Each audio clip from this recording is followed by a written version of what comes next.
안녕하십니까. 정수환입니다. 저는 장성학에서 고문서를 수집하고 연구하고 있습니다. 이번 시간에는 고문서학교 강의를 함에 있어서 매매 명문률을 중심으로 한번 강의를 해보도록 하겠습니다. 고문서 분류 체계 중에서 명문 문기류가 있습니다. 그 중에서 특히 오늘은 매매 명문을 중심으로 여러분과 함께 이야기를 나눠보도록 하겠습니다. 매매 명문과 관련해가지고 여러 종류가 있습니다. 특히 명문 문기류로 분류된 사례로는 분재기라든지 재산 나눠주는 문서이죠. 그리고 오늘 얘기할 매매 문서, 그리고 폐지, 위임장입니다. 같은 것들이 이제 존재하게 됩니다. 그 중에서 이번 강의에서는, 고문사학교 강의에서는 토지 매매를 중심으로 우리가 한번 내용을 살펴보도록 하겠습니다. 네. 오늘의 강의는 크게 이제 두 부분으로 나눠져 있어요. 아무래도 우리가 고문서 학교라는 전문화된 강의이기 때문에 토지 매매 혹은 매매 명문이 무엇인지 라고 하는 그런 개념들을 살펴보아야 되겠습니다. 그리고 이어서 매매 명문의 한 사례를 집중적으로 살펴봄으로 해서 이 매매 명문을 좀 더 깊이 이해하고 어떻게 분석, 연구할 수 있을 것인지에 대해서 함께 고민해보는 그런 시간을 가져보도록 하겠습니다. 네. 매매 명문이라고 하면은 학술적으로 여러 가지 논쟁이 조금 있습니다. 명문, 밝을 명자에 글을 문자이거든요. 여러분이 생각하기에 대체로 이제 명문은 밝은 문서이다 라고 하고, 예전에 우리가 이 문서를 번역할 적에 밝히는 문서이다 라고 번역을 해주었어요. 그래서 무엇을 밝히는지는 잘 모르겠습니다. 상당히 조금 오해를 자아낼 수 있는 부분이 있는데요. 그래서 이 매매 명문, 특히 문서와 관련된 용어는 세 가지가 있어요. 명문이라는 단어가 있고 또 문기라는 단어가 있습니다. 그리고 조금 뒤에 살펴보겠지만 문서 양식을 정리한 18세기 말 19세기 전반에 나온 유서 필지라는 책에 문권이라고 하는 용어가 존재합니다. 그런데 현대 학문에서는 이 명문이라고 부르거나 혹은 문기라고 부르는 두 용어를 학술적으로 통용해서 쓰고 있죠. 명문이라고 하면은 왜 명문이 되었느냐 하면은 오늘 볼 토지 매매 명문에서 우명문 한원 삿단이라는 첫 문장을 시작을 해요.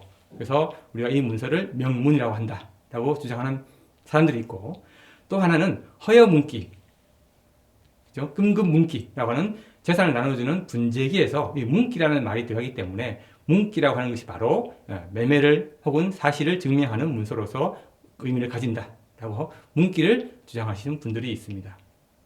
그런데 여기서 중요한 것은 문기라는 것은 문서라고 해서 사실 일반 명사에 가깝습니다. 그래서 전근대 문서에 보게 되면 명문이라고 그 문서에 쓰여져 있어요. 그래서 이 명문이라는 것은 좀 전에 말씀드린 것처럼 뭘 밝히거나 밝히는 사실이 많은 그런 문서라기보다는 증명 문서의 약자입니다. 그래서 증명의 명, 문서의 문을 떼서 증명 문서가 되는 것이죠.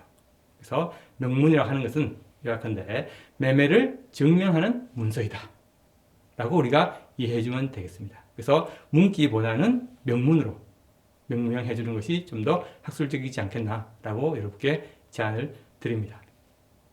그리고 두 번째는 이제 매매와 관련된 겁니다. 우리가 매매라 그러면 일상적인 대화를 할 적에도 사고 판다 라는 말을 하지 않습니까? 그렇죠? 조선시대 이전에도 경국 대전이라든지 원나라에 나온 대명률이라든지 지정조격 같은 문서에 보게 되면은 사고 판다 라고 매매를 할 적에 살매자 팔매자를 쓰는 매매가 있고 팔매자 살매자를 쓰는 매매가 있습니다. 근데 법전이라든지 조선시대에 통용되는 것은 사고 판다 라고 하는 의미의 매매라는 의미를 쓰게 되겠죠. 그죠? 그래서 매매의 의미를 그렇게 정의해 줄 수 있고, 그렇다면 매매 명문에는 어떤 것들이 있느냐? 물론 이번 시간에는 토지를 살펴보겠지만 명문 문기류에서 매매 명문 같은 경우에는 가장 많은 것이 이제 토지입니다. 토지의 종류도 보게 되면은 논이 있고 밭이 있고 또 뭐 산지도 있겠죠, 그죠? 이런 것들이 포함되어 있고 노비, 그래서 남자종, 여자종을 사고 파거나 하는 것들이 있고, 또 자매 명문이라고 있어요. 자기의 신체를 직접적으로 파는, 신체 포기각서는 아닙니다. 그런 문서가 있습니다. 그리고 그 매매, 사고 파는 내용들을 보게 되면 이 외에도 가사라고 해서 집, 대표적이죠. 집을 팔기도 하고, 가대라고 해서 집터를 이제 사고 팔기도 하는 것이죠. 그 외에 이제 가끔 사례를 보게 되면 이제 어량이라고 해서 물고기 잡는 그죠? 그런 것을 이제 사고 팔거나 해안가에 보게 되면 이제 그 해산물 채취하는 것들을 파는 그런 문서도 존재하고 선척이라고 해서 배, 조그만 배에서 큰 배까지 많은 배를 파는 문서가 있습니다. 가끔씩은 이런 것들도 있어요. 꿈을 사고 팔기도 합니다. 네, 정말 꿈을 사고 파는 문서, 꿈 매매 명문이 또 존재하기도 합니다. 이렇게 이제 명문 문기류에 있어서 토지, 가사, 노비, 선척 등등의 매매가 이루어지는데 이번 시간에는 토지 매매 명문에 대해서 한번 집중적으로 살펴보겠습니다. 자, 그러면 본론으로 바로 들어가서 토지 매매 명문은 어떠한 형식과 체제를 갖추고 있는지 한번 먼저 살펴보도록 하겠습니다. 조선시대에 많은 문서들이 존재합니다. 그리고 이 문서 생활을 하기 위해서는 이른바 지식인을 포함해서 지식인이 아니더라도 자기 권리를 주장하거나 보호받기 위해서 문서로서 쉽게 말하면 행위를 해야 될 필요가 생기겠죠. 그죠? 그래서 조선 중기 혹은 전기 이전에는 특별히 교육된 사람만이 매매를 할 수 있거나 또 그걸 대행하거나 하는 일들이 발생할 수 있었습니다. 근데 여러분이 아시다시피 18세기 이후로 오게 되면 신분제의 와해도 일어나고 지식인층이 넓어지게 됨에 따라서 또 매매라든지 이런 행위를 할 적에 문서 생활의 폭이 넓어졌어요.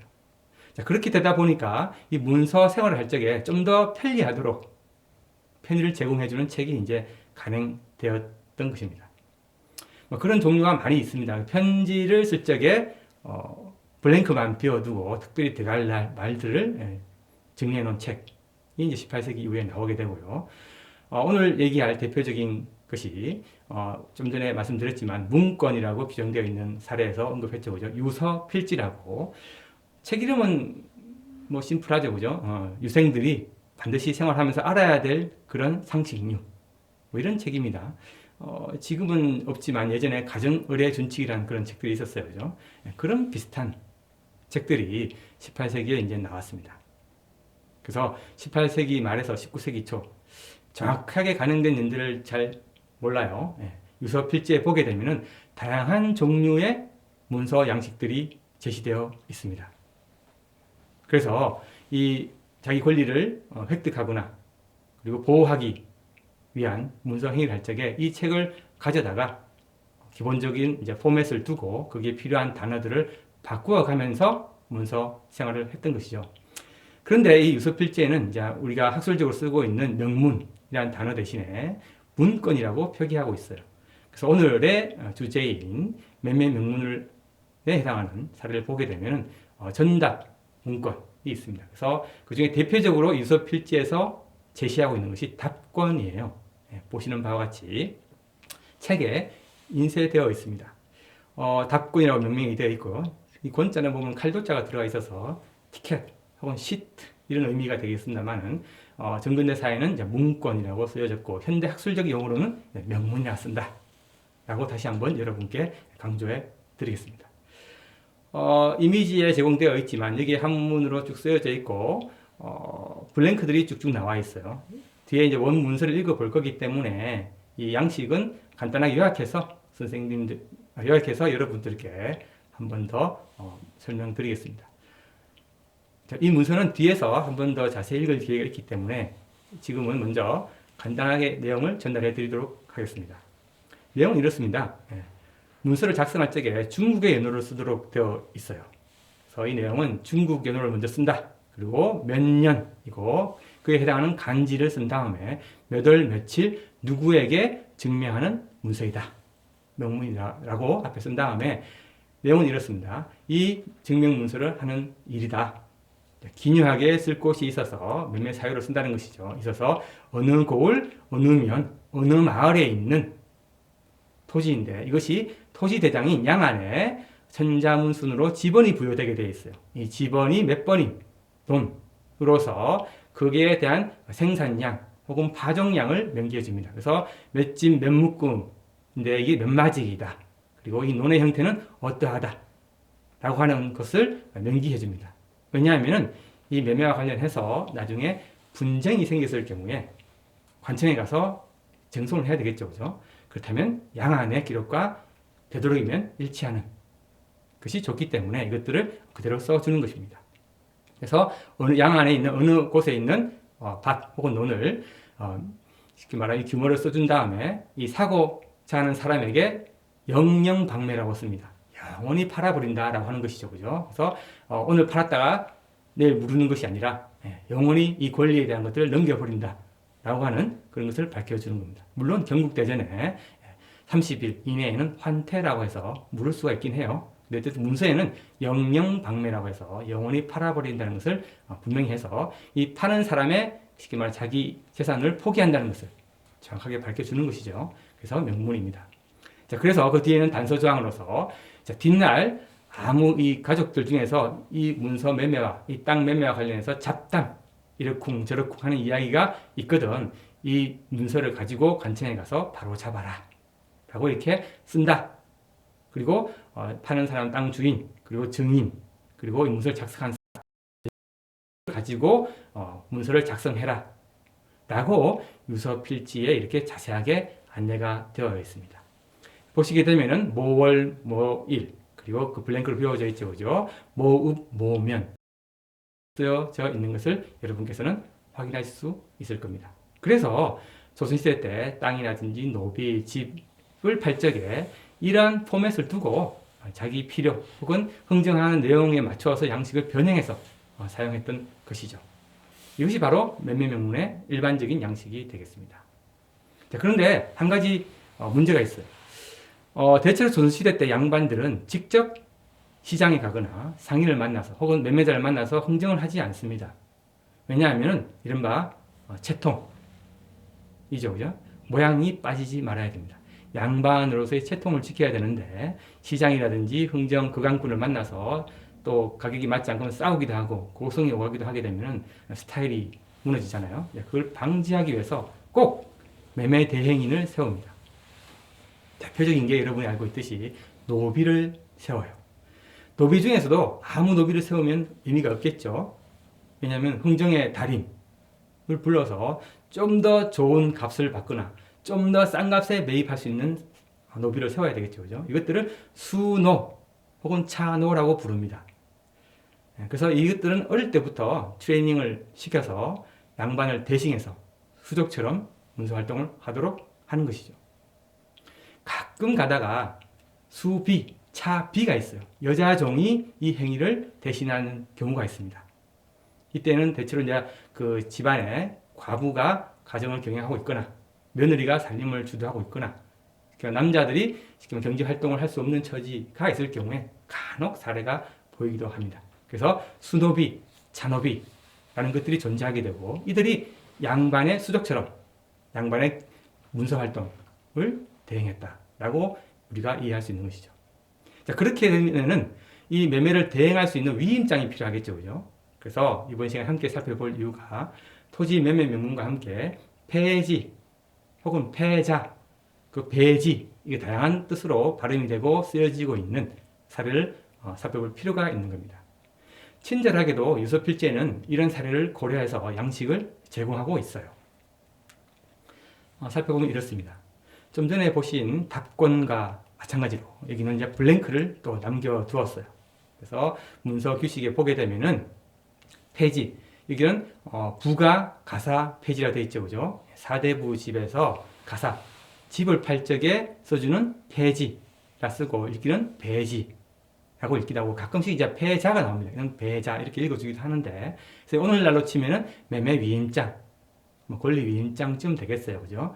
그래서 양반이 혹은 어느 누군가가 제3자에게 자기의 권리를 양도하고 매매를 대행하게 해주는 문서가 바로 폐지, 배지가 됩니다. 자, 이것도 친절한 양식을 이제 유서필지에서 안내해주고 있는데요. 뒤에서 또 페이지를 한번 읽어볼 거기 때문에 여기서는 대강의 내용을 여러분에게 소개 먼저 하겠습니다. 자, 사대부가에서 가사 매매할 때 써주는 페이지이다라고 안내가 되어 있어요.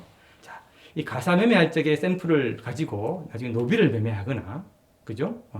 배를 매매하거나, 혹은 꿈을, 그건 잘 없겠습니다만, 어쨌든, 토지를 매매하거나, 비임장을 써줄 때 여기 내용에 맞도록 적절하게 절충해서 써라. 이런 거예요. 그죠? 그렇지만, 친절한 겁니다. 모든 경우의 수를 다 고려해서 이렇게 양식을 제시해주고 있잖아요. 바꿔 말하면 18세기 말, 19세기 초에 수요가 폭발적으로 증대했다라고 하는 것들도 우리가 참고로 알 수 있는 것이죠. 내용을 대략 살펴보면 이렇습니다. 읽어보게 되면 대략의 그 취지를 알 수 있을 텐데요. 자, 배지는 문서 한 첫 줄에 노의 이름과 누구에라고 쓴다 라고 하는 겁니다. 그래서 페이지라 쓰고 노 누구누구에게, 찬호 누구누구에게 써라 이렇게 안내를 해두었어요. 그리고 내용은 이렇습니다. 무타라, 무타, 그죠? 아주 심플합니다, 그죠? 콩글리시에 견줄 수 있는, 그죠? 우리식 한자입니다.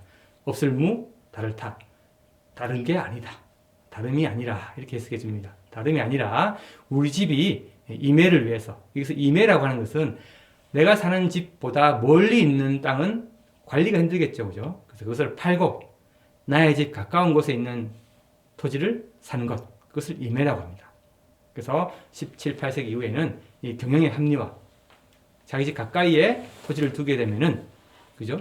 종을 부려서 경작하기도 좋고, 종이 이른바 말은 삥 뜯는 것, 이런 것들도 줄일 수 있고, 그런 것들을 확인할 수 있기 때문에 그걸 임해를 통해서 실현하는 겁니다.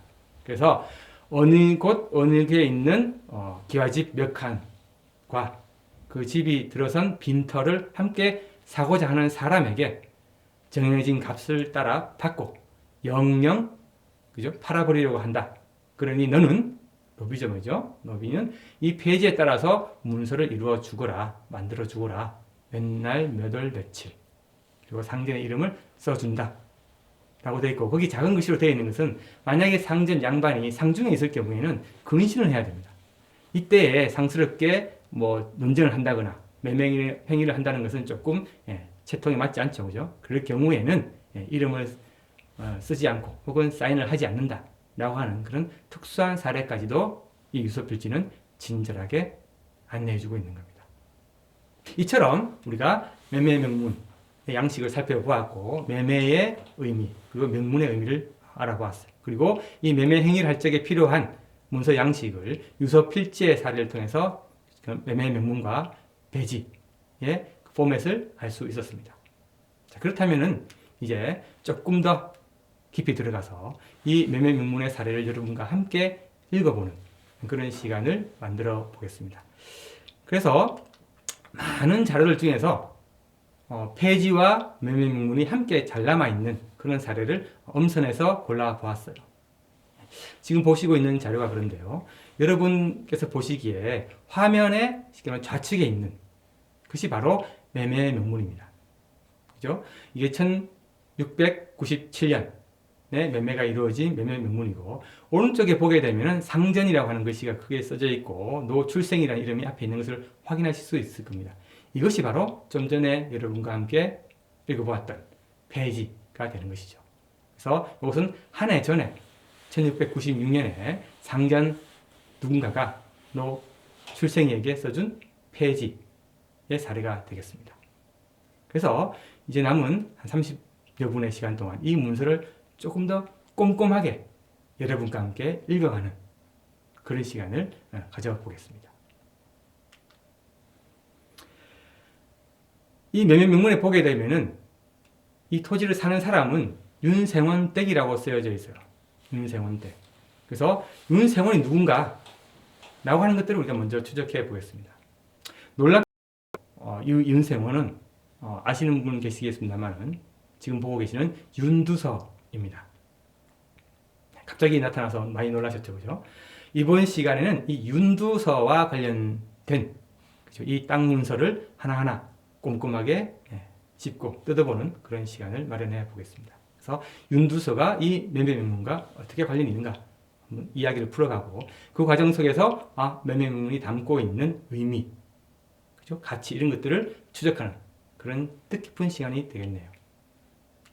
윤두서는 여러분 너무너무 잘 알듯이 17세기 말 혹은 18세기 초에 활동한 문인화가입니다. 문인화가라 하면 이분이 과거급제도 하시고 관료로서도 크게 이름을 날렸어요. 이름을 드높였다는 뜻입니다. 그리고 또 이 집은 워낙 또 부자였습니다. 부자였기 때문에 이 사람이 또 서울에서 생활을 했어요. 그래서 쉽게 말하면 외국에서 들어온 화보를 보고 그림을 또 열심히 연습했고, 또 타고난 재능이 있었습니다. 그림을 많이 그렸어요. 그래서 중국풍 그림도 많이 그렸지만 이분은 특이하게도 자기 주위에서 일어난 여러 일들에 대한 관심을 많이 가졌습니다. 그래서 여러 그림들을 남겼는데 지금 이분에 대한 평가 중에 하나는 문인 풍속화가라는 평가가 있어요.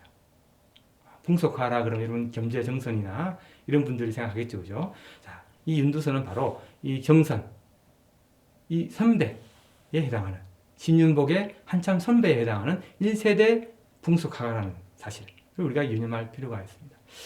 그분이 남긴 대표적 그림을 보게 되면 특히 풍속화입니다. 물론 이분은 말 그림을 잘 그렸어요. 그럼에도 불구하고 풍속화를 많이 남겼는데 대표적인 사례가 지금 첫 번째로 이 그림입니다. 너무너무 잘 알려져 있는데요. 바로 나무 그늘 아래에서 어느 늙은 할아버지 정도는 아니고 그죠? 나이 많으신 분이 집신을 삼고 있는 겁니다. 집신을 만들고 있는 것이죠. 집신을 만든다 그러지 않고 삼는다 그럽니다. 그래서 요즘 뭐 미속촌이라든지 관광지에 가게 되면 조그만 집신들을 기념품을 팔아요, 그죠? 그 집신을 삼는 방법은 여러분 보시는 바와 같이 지금 그림 묘사된 그대로입니다. 엄지 발가락에 새끼줄을 끼고 하나씩 하나씩 꼬아가는 그런 작업으로서 이루어졌다라고 하는 것이고 윤두서가 얼마나 꼼꼼하게 잘 관찰했는지를 이 그림을 통해서 알 수 있고 사실 이 그림은 17세기 말에 나왔는데 거의 400년 동안 집신 삼는 방법은 바뀌지 않았다는 걸 알 수 있어요. 또 이런 그림도 남겼습니다. 이건 너무너무 유명하죠, 그죠? 이 그림은 뒤에 많은 사람들이 오마주 했어요. 강희연이라든지 이런 사람들이 윤두수가 그린 돌 깨는 사람들이라는 그림입니다. 이 그림 너무너무 잘 그렸기 때문에 후배들이 따라서 그렸던 것입니다. 그래서 윤두수가 제일 먼저 그렸고 이 그림이 훌륭한 것은 그림의 좌측에 보게 되면 두건을 쓰신 분이 뭔가 집게로 잡고 있죠, 그죠? 그리고 오른쪽에 계신 우통을 벗은 근육장장한 아저씨가 방치로 힘껏 내리치고 있습니다. 자, 이 그림은 이 두 사람이 바로 그날 돌을 깨는 작업을 묘사한 건 아니에요. 보시면 아시겠지만 이 두건 쓰는 아저씨가 집게 둘 밑에 보면 까만 점들이 몇 개 있죠, 그죠? 이 두 분이 컬러버레이션 해서 돌에다가 큰 돌입니다. 지금 두건 쓴 아저씨가 앉은 돌이 큰 바위예요. 예? 조그만 구멍들을 뚫어둡니다. 그 작업을 지금 하는 거예요. 그런 다음에 이분들이 나무를 가져다 여기다가 또 망치질해서 세게 꽂아둬요. 그리고 물을 붓습니다. 이 효과를 극대화하기 위해서는 겨울이 좋은데요. 겨울에 물을 부어주게 되면 다음 날쯤 옵니다. 어떻게 될까요?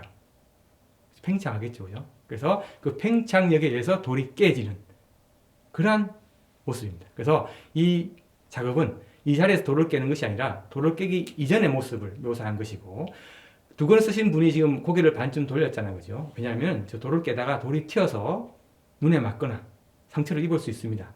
그죠? 그걸 방지하기 위해서 아주 찡그린 표정을 묘사하고 있고 우통을 벗어 제낀 젊은이는 힘껏 지금 근육을 모아서 내리치고 있지 않습니까? 그래서 윤두선은 이 두 사람을 하루 본 것이 아니라 여러 번 수차례 관찰한 결과 아주 정밀하게 묘사했고 돌 깨는 공정도 어느 한순간을 캡처해서 이해한 다음에 이 그림을 그렸다라는 것을 우리가 알 수 있는 것이죠. 또 이런 그림도 유명해요, 그죠? 예. 나물 캐는 안악들입니다. 비탈진 언덕에서 나이 많아 보여 왼쪽에 있는 분은 좀 나이가 좀 많아 보여 얼굴이 좀 푸석푸석해 보이지 않습니까? 예, 많아 보이는 분과 오른쪽에 허리를 펴고 있는 부녀자를 그린 그림이에요. 자, 이런 그림들이 바로 윤두서에서 그려졌고 그전에는 이런 그림들을 그리지 않았습니다. 왜? 사대부들의 한가한 한때라든지 그리는 모습, 낚시하는 모습 이런 그림들을 그렸죠, 그죠? 그런데 윤두서는 이 해남, 서울에서 해남을 내려와서 자기 고향 주위에 있는 사람들을 이렇게 하나씩 하나씩 그림을 그려서 화첩으로 남겼습니다. 그래서 우리는 400년 전에 일반 대중들 혹은 민초들의 모습을 자세히 알 수 있는 것이죠. 자, 그렇다면 갑자기 토지 매매 명령을 하다가 왜 윤두서 얘기하고, 그죠? 왜 안악들, 돌 깨는 사람, 그죠? 집신 삼는 할아버지 얘기하느냐 많이 당황하셨죠, 그죠? 왜 그러냐면 제가 아까 말씀드린 바와 같이 이 엄선한 매매 명문과 폐지는 바로 지금 해남, 전라도 해남의 해남윤시 노구당 종가에서 전하고 있는 약 500점이 넘는 매매 명문 중에서 그야말로 엄선해서 고른 것입니다. 그래서 이 문서를 읽어가다 보면은 이 해남윤씨의 이야기, 특히 윤두서의 이야기, 그리고 윤두서가 관찰한 주위의 사람들의 이야기를 이 매매문과 연결해서 입체적으로 우리가 이해할 수 있다는 것을 여러분에게 이야기하고자 하는 겁니다.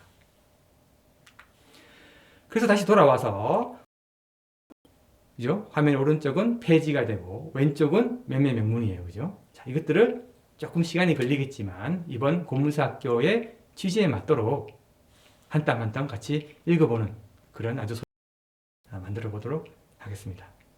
자, 페이지입니다. 이 페이지는 매우 좀 특이한 사례입니다. 문서에 좌측에 보면 상전이라고 크게 쓰고 그게 이른바 오늘날 해당하는 사인인 서합을 했어요. 그죠? 그래서 이 상전은 한문을 할 수 있음에도 불구하고 자기의 매매를 대신할 오른쪽에 노 출생이에게 한글로 페이지를 써준 아주 특이한 사례가 되겠습니다. 보통 이제 좀 전에 보신 것처럼 유서 필지에 안내되어 있는 양식을 따라서 블랭크를 채워서 한문으로 써주겠죠. 그죠? 근데 이 상전은 성씨도 몰라요. 이름도 몰라요. 이렇게 특별히 한글로 써주었습니다. 언제 써줬느냐? 병자년 12월 초 2일입니다. 이게 1600년이요. 시간이 조금 걸리겠지만 이것은 이른바 400년 전에 이렇게 말을 했다는 것을 참고하기 위해서 한번 페이지를 읽어보도록 하겠습니다. 자, 오른쪽부터 읽겠습니다. 자, 노 출생이에게 니산댁이셔 기명한데 내종 의호에 개가 텃밭을 사지라 하이시니 나도 있난 줄은 전에 들었던 것이니 생심도 기일개규 말고 팔아 부성이 해라 올리라. 1인 1한 후에 만일 내 기망하거나 그랏 팔거나 하다가는 중대 닙을 줄 알라. 상전 병자년 12월 초 2일. 어떻게 그 느낌적인 느낌이 오나요? 네. 대강한 내용을 알 수 있을 것 같죠, 그죠? 하지만 이게 400년 전의 국어이기 때문에 조금 풀어서 이해해 볼 필요가 있어요. 자, 그 상전이 출생에 써준 내용이 이렇습니다. 자, 니산댁이셔. 그죠? 윤니산댁이라고 하는 이 지역에 사는 어느 사람에서 기명한데 땅을 사고자 한다는 첩보를 소식을 내가 들었다. 자, 그런데 그 사고자 하는 땅이 옛종, 옛날에 있던 종입니다. 그래서 옛날에 있던 종이라고 해서 이미 죽었어요. 세상을 떠나는 종, 의호가 개가 텃밭. 이게 두 가지 해석이 가능한데 첫 번째는 갯가에 있는 텃밭이라는 것이고 두 번째는 개가 난 텃밭이라는 겁니다. 해남 지역이 아마 바닷가이기 때문에 갯가에 있는 텃밭일 수도 있겠으나 상품 가치가 좀 떨어지겠죠, 그죠? 니산댁에서 별 쓸모없는 땅을 사지 않을 거니까요. 그래서 이 의호가 개가 난 텃밭일 겁니다. 텃밭을 사지라 하이시니 이것은 뭐냐면은 전라도 사투리입니다. 지금 또 쓴다고 합니다. 국어 가시는 분들이. 이건 사고자 한다 라고 한다는 겁니다. 그래서 그러한 연락을 내가 받았다. 근데 이 상전 말이 웃겨요. 나도 이것이 있는 줄은 전해 들었다. 의호가 이 땅을 가지고 있다는 것은 전해 들었는데 지금 이 첩보를 받고 보니까 의호 땅이 내 거였네 라는 것을 비로소 인지했다는 겁니다. 자, 이것은 무엇이냐면 경국대전이라든지 조선의 법전에 보게 되면 자기가 가지고 있는 노와 비가 그죠? 토지를 가지고 있다가 죽게 되었을 경우에는 이 노비의 땅은 상전에게 기상됩니다. 상전 소유로 바뀌는 것이죠. 그죠?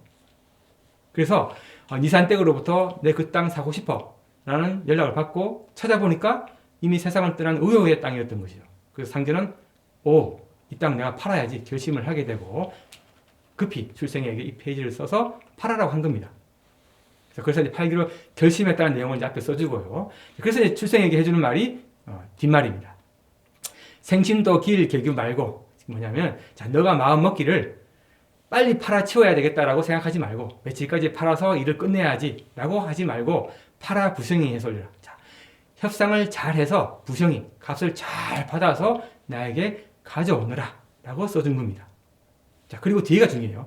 자, 이렇게 내가 너에게 일렀는데 만일 너가 나를 속이거나 쉽게 말하면 100냥에 팔았는데 그죠? 90냥에 팔았어요 라고 속이거나 그죠? 그라 팔거나 다른 땅을 팔고 좋은 땅을 자기가 가로채거나 하는 그런 잘못 팔면 그런 일들을 했다가는 뒤에 말이 엄중합니다. 중죄를 입을 줄 알아라. 요건데 치도곤을 당하거나 혼이 난다 라고 이렇게 경고를 하는 겁니다. 자, 그래서 출생이는 아무래도 상전의 수노이겠죠. 그죠? 트레이닝된 전문 딜러입니다. 그죠? 이 출생이는 이 문서를 들고 위임장을 받았잖아요. 그죠? 자, 이제 니산댁에 가서 협상에 들어가는 겁니다. 상전이 얘기했죠, 그죠? 빨리 팔아치우지 말라고. 그래서 이분은 상전의 말을 충실히 따랐어요. 그 결과 협상 결과 이루어진 문서가 다음 겁니다. 정확히 그로부터 70일, 아주 길게 동안 겨울 내내 협상을 했어요. 이듬해 1697년 2월 12일 날 매매가 이루어지고 지금 보시는 이 매매 명문을 작성하게 되었던 겁니다. 보시게 되면 우측에 보면은 사는 사람이 있어요. 윤진사댁 일복이라고 쓰여 있습니다. 자, 일복이라는 것은 날일자의 복복자예요. 그죠? 저렇게 쓰지만 노비 이름은 정해진 게 없어요. 발음 나는 대로 쓰면 됩니다. 날일자를 쓰기도 하고 한일자를 쓰기도 하고 저복자를 쓰기도 하고 복복자를 쓰기도 하고 진복자를 쓰기도 하고 그죠? 날일자도 빠질 일자를 쓰기도 하고 그래서 발음만 똑같으면 되지 한자는 중요하지 않아요. 그래서 이렇게 일복이와 70일 동안 협상을 해서 땅을 팔을 다음에 이 매매문을 작성하게 된 것입니다. 이 문서 시간이 좀 걸리겠지만 차근차근 읽어보도록 하겠습니다. 내용은 이렇습니다. 중국 영어를 썼죠, 그죠? 보시면 강의 몇 년 썼습니다. 이것을 계산하게 되면 1600년입니다. 정축년이죠. 그 해가 2월 12일 윤진사 댁의 남자종 일복이 얘기하는 증명문서이다. 이 문서는 매매를 하는 것이다. 그것은 나 출생의 상전님 배지에 근거해서 해남년에 현산면 백야지 당선원에 있는 이자 지번에 보리 5마를 뿌릴 수 있는 그 양 안에는 이작으로 모양이 이작으로 올라있는 그리고 그 수확량이 19찜 5속인 밭을 판다. 말이 어렵죠, 그죠? 왜 문장이 이러냐면은 상전의 윤을 받은 출생이가 지금 입장에서 문서를 써주기 때문인 것입니다. 그래서 문서 서두에 상전이 폐지를 받았다는 것을 명기해서 내가 매매를 위임받았다는 것을 써주는 것이죠, 그죠? 그리고 그 대상 토지가 그죠? 의호가 개간했다는 토지가 해남현의 백야지 당산원에 있는 땅이었다는 것이고 뒤에 이자 지번 몇 번 몇 속 이런 것들은 양안에 올라있는 그리고 공신력이 있는 토지의 소재지 혹은 생산량이 되겠습니다. 이 부분에 대해서는 다음 공문서 학교 때 좀 더 자세하게 읽어볼 수 있는 기회가 있었으면 좋겠네요. 자, 그리고 이 토지 소유재지를 명확히 밝힌 다음에 이제 흥정한 결과를 써줘야 되겠죠, 그죠? 왜 70일 동안 이렇게 시간이 걸렸냐는 것이 이것을 하기 위해서 시간이 걸렸던 거예요, 그죠? 내용은 이렇습니다. 자, 그 값은 흥정한 값입니다. 정조, 그죠? 나락입니다. 국가에서 화폐로 통용되는 이 시대에는 동전, 여러분이 아는 상평동보로 거래하던 시기가 아닙니다. 옷감, 지금 면포죠, 그죠? 옷감이라든지 곡물, 콩, 보리, 나락이라는 것은 도정하지 않은 까끌하기가 있는 쌀입니다, 그죠? 이것들로 이제 물물교환하는 물물화폐 교환 시대인 것이죠, 그죠? 그래서 경국도지에 정한 것이 바로 국영화폐가 정조예요. 나락입니다. 나락 5섬 단말로 맞바꾸어 그 금액대로 받는다. 그리고 노일복의 상정댁에게 폐지도 함께 영영 팔아버린다. 는 겁니다. 왜냐하면 이 문서가 완전하게 이루어졌다는 것을 보여주기 위해서 문서 서두에 내가 폐지를 가지고 매매를 위임받았다 썼지 않습니까? 그렇기 때문에 그 사실을 서포트해 줄 수 있는 증명해 줄 수 있는 폐지도 함께 건네해 줌으로 해서 이 문서가 원만히 이루어졌음을 밝히는 겁니다. 그래서 이 매매 명문에 정확히 써주는 것이죠. 그래서 증명 문서라는 것을 여러분께서는 더 한 번 더 실감하실 수 있을 겁니다. 그 뒤에는 이 세 번째 부분은 바로 담보조항입니다. 자, 내용을 읽어보면 이렇습니다. 그죠? 그러므로 이 뒤에라도 나의 동생과 자식 그리고 인척들 중에 이 매매와 관련해서 그죠? 쓸데없이 짓거리거든. 이것은 잡담이라 합니다. 잡담, 이러쿵 저러쿵 얘기가 있거든. 이 문서로 관에 아래어 옳고 그름을 바로잡을 것이다. 여기서 동생과 자식 인척들이 하는 것은 상전의 동생과 자식 인척들입니다.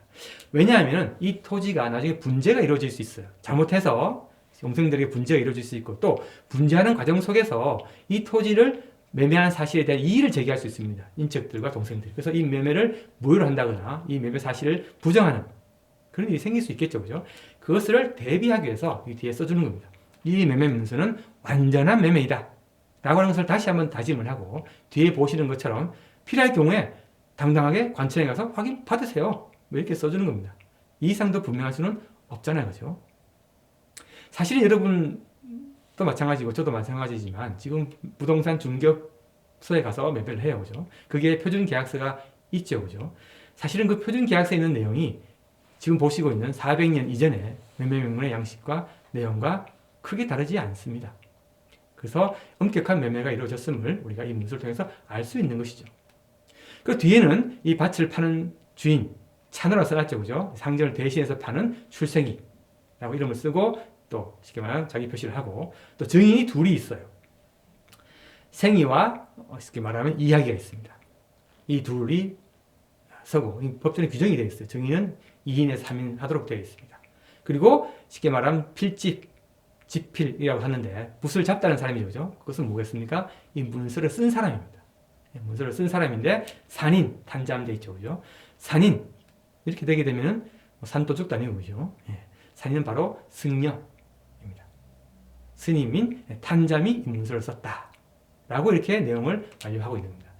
보시는 바와 같이 유서 필지에서 제시한 필수적인 내용이 이 문서에 다 들어가 있는 것을 알 수 있어요. 그죠?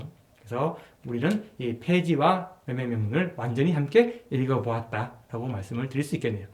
여기까지가 이제 매매명문을 함께 읽은 내용이 되겠고, 한 걸음 더 나아가서 이것들을 어떻게 우리가 분석해주고 이해해줄 것인가라고 하는 부분은 조금 전에 소개했던 해난윤시에 있는 450개가 넘는 매매명문과 그리고 3,000점에 넘는 다른 문서와의 연관성 속에서 그 의미를 더 찾을 수 있습니다. 자, 한 스텝 더 들어가 보시죠. 좀 전에 보신 윤진사댁 노일복이라 되어 있어요. 눈치채셨죠? 그죠? 페이지에 보게 되면 니산댁에서 기획한다 그랬어요. 여기서 윤니산댁입니다. 윤니산댁에서 팔아야 되는데, 그죠? 이 순호가 다른 데 팔 수 있지 않습니까? 그죠? 근데 윤진사댁에 팔았어요. 뭐 잘못 팔았나? 그렇지 않습니다. 여기에는 미묘한 시차가 있습니다. 윤선대 아버지가 쉽게 말하면 먼저 이 매매를 시도했었습니다. 그래서 출생이에 쉽게 말하면 상견에게 땅을 사고 싶다라고 통지를 넣었습니다. 그런데 몇 달 안 있다가 아버지가 죽고 말았어요. 그리고 그 이듬해에 윤두서가 와서 그죠? 바로 이 매매를 성사시키게 되었던 것이죠. 그죠? 왜 윤이산댁이냐? 윤두서의 아버지는 윤석인 아버지는 윤두서의 아버지는 이산현감을 역임했어요. 그래서 이 해남 일대에서는 이 집을 윤이산댁이라고 불렀던 겁니다. 그런데 좀 전에 말씀드린 것처럼 이제 아버지가 돌아가시고 윤두서가 이제 고향으로 컴백해서 쉽게 말하면 살림을 꾸려가야 되잖아요. 그죠? 그래서 그 주위에 있는 사람들은 바로 이 집을 윤진사댁이라고 불렀어요. 왜냐하면은 윤두서가 30 조금 넘은 나이에 진사 과거 합격을 했기 때문입니다. 그래서 집주인이 바뀌었음을 보여주고, 자, 그런 미묘한 몇 달 안 되는 차에서 이 집안의 태코가 바뀐 사실을 이 문서를 통해서 확인해주고 있다는 것이죠. 자, 이러한 사실 때문에 윤진사댁이라 하는 윤진사는 바로 윤두서가 되는 겁니다. 그래서 이 매매명문의 하나의 주인공인 윤두서를 우리가 그림으로서 실견할 수 있는 그런 계기를 마련할 수 있었던 것이죠. 자, 그럼 그 다음에 윤진사댁 노일복입니다. 수노일복이는 누구인가? 이것 또한 찾을 수 있습니다. 사실 이 집에 넘는 3,000점에서 4,000점에 있는 문서 중에는 일복이와 관련된 문서가 많이 있어요. 시간이 없으니까 요약해서 말씀드리면 사실 일복이는 그죠? 해남윤씨 노고당 종가에서 태어나서 자란 그런 종이 아니었어요. 윤두서의 할아버지인 윤인미가 쉽게 말하면 일복이가 나이 40 이전에 되었을 적에 사들였습니다. 그 배경에 대해 자세히 언급되어 있지 않지만 아마 윤인미는 집안을 경영할 똑똑한 종. 이 똑똑하다는 것은 세상 물정에 밝고 또 중요한 것이 양반을 대신해서 관청 혹은 문서 활동을 할 수 있는 그런 종이 필요했겠죠. 그죠? 그래서 일복이를 픽업해서 일복이를 매득했던 겁니다. 그리고 일복이로 하여금 수차례 이 토지 매매를 시행하게 함으로 해서 양반의 수족처럼 활용했던 것이죠. 지금 보시는 것이 바로 일복이가 41살 때 매매에 대행했던 그 첫 번째 문서입니다. 이 이후에도 25건이 넘는 매매를 일복이가 대행함으로 해서 이른바 해남윤씨 노고당 정과의 수노로서 크게 활약했다라고 우리가 알 수 있습니다. 자, 그렇다면 일복이는 어떤 사람인가 좀 더 찾아보게 되면 해남윤씨 노고당 정과에는 노비의 명부를 기록한 노비안이 있어요. 그 안 중에서 쉽게 말하면 지금은 완도입니다. 완도의 불출목리 혹은 북불목리 뭐 이렇게 여러 가지 이름으로 불려지게 되는데 여기에 보게 되면 해남유시 종가에 14가구에 노비가 거주하고 있는 사실 적은 문서가 있습니다. 그 중에서 일보기를 확인할 수 있어요. 사실 이거 발견하는데 거의 일주일 넘게 걸렸어요. 모든 문서를 다 찾아보았는데 지금 표시된 부분을 읽어보면 이렇습니다. 바로 일보기가 나오는 부분이에요. 제14통 5호 노 일보기 나오죠, 그죠? 일보기입니다. 연 경호, 경호년에 태어났다. 주인은 상동. 뭐냐면 앞에 14통 1호에 보게 되면 윤진사댁이라고 쓰여 있어요. 바로 윤두서의 노비라는 걸 써놨죠. 그것과 같다는 뜻입니다. 자, 그리고 일보기의 사조, 아버지, 할아버지, 증조할아버지, 그리고 외할아버지를 밝혀두었어요. 그래서 아버지는 이용이고, 조는 할아버지는 일남이며, 증조할아버지는 영길입니다. 그리고 외할아버지는 김한희, 이렇게 쓰여져 있어요. 자, 그런 다음에 자신의 처와 딸을 써주었습니다. 그의 처는 비춘길이며, 무인년에 태어났다는 것이죠. 그리고 딸은 일금입니다. 정인년에 태어났다. 이렇게 밝혀놓았어요. 자, 이런 정보를 가지고 우리가 해남시 윤두서를 소개할 적에 몇 가지 풍속화를 제시해 드렸어요. 놀랍게도 이 일보기와 그의 부인, 딸의 모습을 찾을 수 있는 그림이 있다는 것이죠. 완도는 해남에서 멀지 않습니다. 노구당 종가는 남해 일대의 보길도, 그죠? 그리고 청산도, 완도, 맹골도 이런 섬들을 많이 개간해서 토지를 확보하고 있었어요. 이 완도에도 자기가 확보한 토지에 노비들을 거주하게 해서 경영 관리했다는 것을 알 수 있는 것이죠. 여기에 살던 일보기가 쉽게 말하면 윤두서가 고향으로 돌아와서 픽업되었다는 것이죠. 픽업되어서 좀 전에 보신 1697년에 매매를 했다는 것입니다. 일복이 누굴까? 그의 생년은 1630년입니다. 간지가 나왔기 때문에 30년이고 쉽게 말하면 이 문서가 아까 이루어진 연도를 계산해 봤을 적에 나이가 67세예요. 상당히 나이가 많습니다. 그래서 아마 일복이는 정년 퇴임을 하고 완도에서 쉽게 말하면 여생을 보내고 있었는데 뜻하지 않게 모시던 상전이 윤이산 어른이 돌아가시니까 세문어른이 오셔가지고 다시 도와줘야 되겠다라는 부름을 받고 노구당 종가 돌아갔겠죠, 그죠? 자, 이런 모습을 구상해 봤을 적에 바로 일복이는 윤두수가 그림 중에서 바로 이 집신 삼는 할아버지 67세쯤 돼 보이죠, 그죠? 할아버지의 모습이 바로 일복이가 아니겠느냐라고 우리가 이 토지 매매 명문을 좀 더 입체적으로 이해해줄 수 있는 계기가 만들어진 겁니다. 자, 그리고 좀 전에 노비 안에 보셨듯이 그의 아내 망길이와 딸 월금이가 있었어요, 그죠? 망길은 38년생, 월금이는 57년생입니다. 자, 이쯤 되면 이제 짐작하셨죠, 그죠? 그의 부인과 딸은 바로 이들입니다. 아내 망길은 나이 60세이니까 이 그림을 보실 적에 까마귀가 날고 있죠, 그죠? 나는 그 밑에 보게 되면 어느 할머니가 그죠? 고개를 숙이고 나무를 캐기 위해서 지금 호미 같은 것들을 가지고 지금 접근하고 있어요, 그죠? 바로 60세의 아내 망길일 것이 분명합니다. 또 한 그림은 월금입니다. 나이가 40이에요. 돌싱인지 모르겠지만 어쨌든 다시 엄마와 함께 살고 있습니다. 이 딸은 엄마와 함께 봄으로 보여집니다. 그죠? 산나무를 캐러 갔다가 나무를 캐고 허리가 아프니까 지금 허리를 태우고 있습니다. 그래서 이 두 그림은 바로 아내 망길과 월금을 묘사한 것이 거의 확실하다라고 저는 믿고 있어요. 왜 그러냐? 미술사 하시는 분의 연구 성과에 따르면 저 두 안악들이 입고 있는 커스튬 있죠, 저 복식이 바로 17세기 말과 18세기 초에 해남에서 선풍적인 인기를 끌던 그런 복장이었다는 것에 밝혀졌어요. 특히 그 머리 묶은 모습이죠, 그죠? 두근처럼 머리를 질끈 동에 맸지 않습니까? 저런 머리 묶는 스타일이 바로 17세기 말, 18세기 초에 해남을 중심으로 한 전라도에서 크게 유행했다. 라고 하는 것이 밝혀졌어요. 이렇게 본다 그러면 일복이의 부인과 딸이 맞겠죠, 그죠? 그렇습니다. 자, 이런 작업을 왜 하느냐? 토지 매매 명문을 가지고 땅의 매매 가격이라든지 이런 것들을 추적할 수도 있지만 그 시대에 사는 사람들의 모습을 이렇게 그림을 통해서 입체적으로 우리가 이해할 수 있다는 것을 여러분에게 제시해 주기 위한 거예요. 자, 그리고 좀 전에 말씀드린 바와 같이 토지를 대신해서 파는 이학, 이가 있습니다. 이 둘은 해남 윤씨 토지 매매 명문 중에서 5건이 발견이 돼요. 그 문서 중에는 이 둘이 함께 매매에 참여한 사례가 있는데 이학은 출생의 동생제라고 표기된 문서가 있습니다. 따라서 출생이 형이고 이학이 동생이에요. 자, 그렇게 본다 그러면은 이 윤두서가 그린 그림 중에서 바로 돌 깨는 사람들 2권을 쓴 사람이 나이가 좀 더 많아 보이니까 형이라고 본다 그러면은 출생이겠죠, 그죠? 그리고 근육 짱짱한 조금 젊은 사람은 동생일 가능성이 큽니다. 바로 이학이죠. 자, 출생과 이학은 바로 출생은 상전을 대신해서 땅을 파는 사람이고 이학은 그 매매에 증인으로 참석한 사람입니다.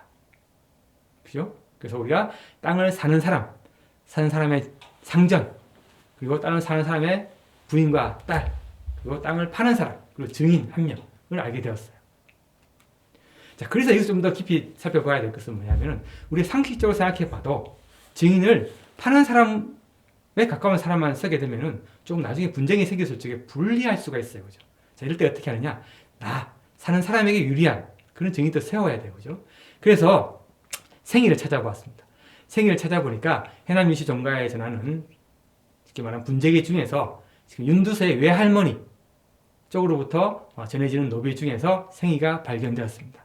그래서 외할머니 쪽 소유인 노비 중에 생이가 있기 때문에 증인 둘 중에 하나는 바로 쉽게 말하는 윤생원댁에 가까운 인물을 쉽게 말하는 증인을 세워서 혹시 분쟁이거나 관청에 출두할 적에 쉽게 말하는 균형을 맞추고자 했고 또 이 거래에 있었을 적에 긴장감을 유지하고자 했다. 라고 하는 것들을 이렇게 조금 정확하게 알 수 있는 거예요. 이게 바로 학술적인 의미가 되겠죠. 그죠? 그래서 증인을 둘을 세울 적에 한 명은 파는 사람, 한 명은 사는 사람에 가깝게 세운다. 라고 하는 것도 이 분재기를 통한 증인 추적을 통해서 확인할 수 있는 그런 의미가 됐습니다. 그러면 이 토지 매매 명문이 좀 더 입체적으로 이해되고 분석되겠죠. 그죠? 자, 그리고 마지막에 산인 탄잠입니다. 조선시대 때 양반들은 기본적으로 사찰을 소유하고 있고 조선시대 때는 숭이 뿌리잖아요. 그죠? 승려들을 뭔가 천시하고 함께 부렸습니다. 자, 해남 윤씨 종가도 큰 부자이니까 이른바 해남에 대둔사라는 절이 있습니다. 이 절을 가지고 절을 통해서 묘지도 수호하고 종이도 만들고 사역도 부리고 하는 그런 일을 했어요. 자, 그럼에도 불구하고 윤두서의 할아버지인 윤인비는 이 대둔사에 깊은 인연을 맺었습니다. 그 대둔사에 많은 글씨도 써주고 승려들과 교류도 많이 했어요. 자, 이렇게 본다면 대둔사와 혹은 사찰과 해남 윤씨와의 관계를 고려했을 경우에 바로 산인 탄잠은 바로 대둔사의 승려였을 가능성이 매우 높고 또 그 탄잠의 모습은 윤선도가 그린 그림 중에서 바로 여러분이 보고 계시는 이스님이 아닐까라고 우리가 생각해 볼 수 있는 것이죠. 그래서 지금까지 살펴본 것처럼 토지 매매 명문에 대한 주인공들을 우리가 다 하나하나씩 알 수 있어요. 자, 말씀드린 바와 같이 윤진사는 바로 윤두서가 되겠죠. 그죠? 일복이는 바로 집심 삼는 할아버지고 그의 부인과 딸도 우리가 알 수 있어요. 그리고 파는 사람, 생인은 돌 깨는 사람이고 증인은 그의 동생 그리고 증인 한 명은 윤두서와 가까운 친윤진사댁 인사로 채워져 있고 문서를 작성한 필집은 바로 승려 탄잠이었던 겁니다. 자, 이렇게 보게 되면 이 매매 명문은 바로 양반을 중심으로 윤두서를 중심으로 그 매매를 한 사람들은 사회의 취약계층들이 모여서 매매가 이루어지고 있다는 것입니다. 그 신분도 지금 노비도 있고 양인도 있고 승려도 있다 라고 하는 것을 알게 되고 이 매매 문서가 담고 있는 폭넓은 의미, 다양한 함의를 우리가 알 수 있는 겁니다. 여기서부터 여러분의 관심을 촉발시켜서 좀 더 깊은 연구를 진행할 수 있는 계기가 되겠습니다. 그래서 이번 매매 명문을 통해서 윤두서와 일복이를 함께 살펴보았고요. 이번 강의의 의미는 이렇습니다. 먼저 계약 문서로서 지금 명문을 살펴보았습니다. 그래서 명문 문기 중에 명문이라는 것은 계약을 확인하는 증명 문서이다 라고 하는 것들을 여러분에게 의미를 설명드렸고 유서필지를 이용해서 매매 명문의 양식을 함께 살펴봤습니다. 여기에는 사고 파는 사람 그리고 매매 명문의 위치 그리고 가격, 담보 조항들이 포함된다 라고 하는 것들을 우리가 이야기했습니다. 그리고 끝으로 이것들을 가지고 연구할 수 있는 방법은 무엇이 있겠느냐라고 봤을 적에 매매 명문과 연계된 폐지, 위임장도 함께 검토될 필요가 있고 그 매매에 관여하는 사람들의 사회적 배경을 함께 고려함으로 해서 이 문서를 가지고 혹은 질적으로 혹은 양적으로 다양하게 분석할 수 있는 그러한 소재가 바로 매매 명문이다 라고 이야기할 수 있겠습니다. 결론을 말씀드리면은 조선시대 사회를 이해할 적에 하나의 통로가 되는 실마리가 되는 문서가 바로 매매 명문이다. 이렇게 말씀드릴 수 있겠네요. 네. 이렇게 결론을 전달해 드리면서 오늘 고문사학교 강의는 여기서 마치도록 하겠습니다. 감사합니다.